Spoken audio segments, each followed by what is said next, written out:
Hi friends, welcome to Renna வீட்டு சமையல். ரென்னா வீட்டு சமையலில் இன்றைக்கி ரொம்ப சுவையான கார சாரமான நண்டு மசாலா தான் பார்க்க போகிறோம். சூடான சாயத்தோட இந்த நண்டு மசாலா வச்சு சாப்பிட்றதுக்கு ரொம்ப சூப்பராக இருக்கும். அதுக்கப்புறமா இட்லி தோசைக்கும் தொட்டு சாப்பிட்லாம். எளிமையான முறையில் ரொம்ப சுவையாக செஞ்சிடலாம் இந்த நண்டு மசாலா. அந்த சுவையான நண்டு மசாலா எப்படி செய்கிறதுன்னு வாங்க பார்த்துடலாம்.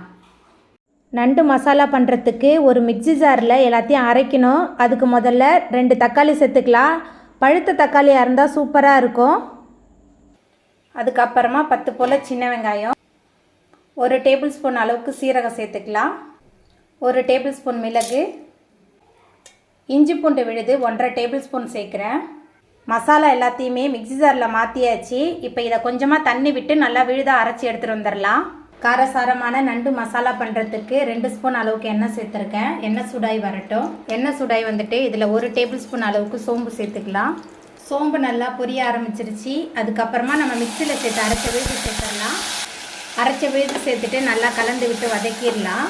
மசாலா சேர்த்துட்டு நல்லா கலந்து விட்டு வதக்கியாச்சு. அதுக்கப்புறமா இதில் குழம்பு மிளகாய் தூள் 3 டேபிள் ஸ்பூன் அளவுக்கு சேர்த்துக்கலாம். உங்கள் காரத்துக்கு தகுந்த மாதிரி சேர்த்துக்கோங்க. 1 ஸ்பூன் அளவுக்கு தனி மிளகாய்த்தூள், கொஞ்சமாக மஞ்சத்தூள் சேர்த்துக்கலாம். சேர்த்துட்டு மசாலா எல்லாத்தையும் நல்லா கலந்து விட்டு வதக்கிடலாம். மசாலா எல்லாத்தையும் சேர்த்துட்டு நல்லா கலந்து விட்டு வதக்கியாச்சு. அதுக்கப்புறமா இதில் நம்ம சுத்தம் பண்ணி வச்சுருக்கிற நண்டு சேர்த்துக்கலாம். நண்டு சேர்த்தாச்சு. அதுக்கப்புறமா இந்த நண்டு மசாலாவுக்கு தேவையான அளவுக்கு உப்பு சேர்த்துட்டு நல்லா கலந்து விட்டுடலாம். நண்டு மசாலா எல்லாத்தையும் சேர்த்துட்டு நல்லா கலந்தாச்சு. அதுக்கப்புறமா கொஞ்சமாக தண்ணி சேர்த்துக்கலாம். நான் மிக்சியை கழுவி அந்த தண்ணி தான் சேர்க்குறேன். தண்ணி சேர்த்துட்டு நல்லா கலந்து விட்டுடலாம். காரசாரமாக ஒரு நண்டு மசாலா சாப்பிட்ணுன்னா இந்த முறையில் ட்ரை பண்ணி பாருங்கள். இட்லி, தோசை, அதுக்கப்புறம் சாதம் எல்லாத்துக்குமே ரொம்ப சூப்பராக இருக்கும்.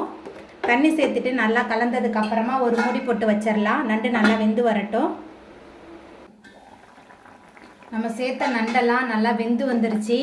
அதுக்கப்புறமா இதில் அரைச்சி வச்சுருக்கிற தேங்காய் மசாலா சேர்த்துடலாம். 1/4 மூடி தேங்காய், அது கூட 1.5 டேபிள் ஸ்பூன் அளவுக்கு சோம்பு சேர்த்து விழுதாக அரைச்சி வச்சுருந்தேன்.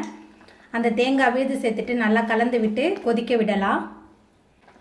தேங்காய் சேர்த்து நல்லா கொதித்து ரொம்ப சுவையான நண்டு மசாலா சூப்பராக ரெடியாகி வந்துட்டு, அதுக்கப்புறமா மேலால் கொஞ்சமாக கருவேப்பிலை, கொத்தமல்லி தழை தூவிட்டு நல்லா கலந்து விட்டுட்டு நம்ம அடுப்பை ஆஃப் பண்ணிடலாம். அவ்வளோதாங்க, ரொம்ப சுவையான நண்டு மசாலா சூப்பராக ரெடி ஆகிட்டு. இந்த சுவையான நண்டு மசாலாவை நீங்களும் உங்கள் வீட்டில் செஞ்சு பாருங்கள். இந்த வீடியோ உங்களுக்கு பிடிச்சிருந்தா லைக் பண்ணுங்கள், ஷேர் பண்ணுங்கள், கமெண்ட் பண்ணுங்கள், சப்ஸ்கிரைப் பண்ணுங்கள்.